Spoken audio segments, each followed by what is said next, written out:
हा सांगा, तुम्ही हा अपघात पाहिलेला आहे, कसा अपघात झाला, काय झालं? पहिल्यांदा ते आलेलं विमान आणि पहिल्यांदा असं वरून गेलतं तेव्हा ते चांगलं होतं. नंतर आम्ही घराच्या बाहेरच होतो.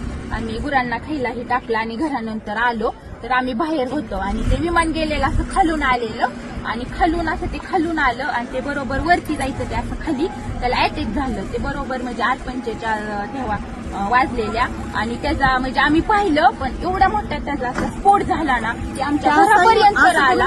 असं ते फिरलं आणि खालीच क्रॅक झालं. ते धावपट्टीवर गेलंच नाही, तसं असं जाग्यावर त्याचा स्फोट झाला. आम्ही एवढं घाबरलो तरी पण म्हणजे ते आले वरून पोलीस ही, मग आम्ही गेलो. 15 मिनिटं थांबले. मग आम्ही घरून तरी पण आम्ही पाणी आणलं, वाजले पाणी घेऊन आलो. त्यांच्यापाशी पाणी दिलं, भिजवलं आणि ती बॉडी अशी साईडला पडलेली आणि त्यांचं मुंडकं ही पूर्ण म्हणजे साईडला होतं आणि अशी निम्मी बॉडी होती ती आम्ही पूर्णपणे पाहिलेली बॉडी.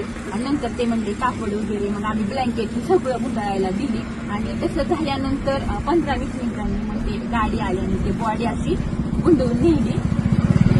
वाईट झालं ते बघितल्याला आम्ही खूप घाबरलो. तुम्ही काय बघितलं? तेच बघितलं ते येऊन खाली कोसळलं. मुलं जायची नेमका टायमिंगच्या वेळ होता 8:45ला. खाली कोसळला असा भरता झाला, चाक येऊन माझ्यापर्यंत आलं तिथं. काही आम्ही घाबर